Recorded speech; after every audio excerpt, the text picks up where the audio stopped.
Mr. Hart Schaefer, the bank's Vice President for Operations Policy and Country Services, was speaking following a meeting with Prime Minister Dr. the Right Honourable Keith Mitchell, where the Prime Minister outlined his vision of creating jobs through private-public partnerships.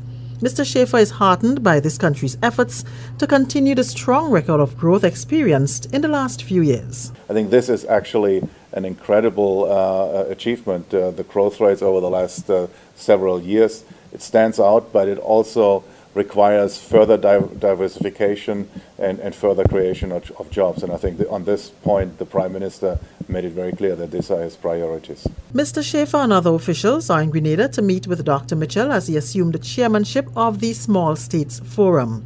Areas of discussion included high debt, poor access to financing, and high energy costs, among others.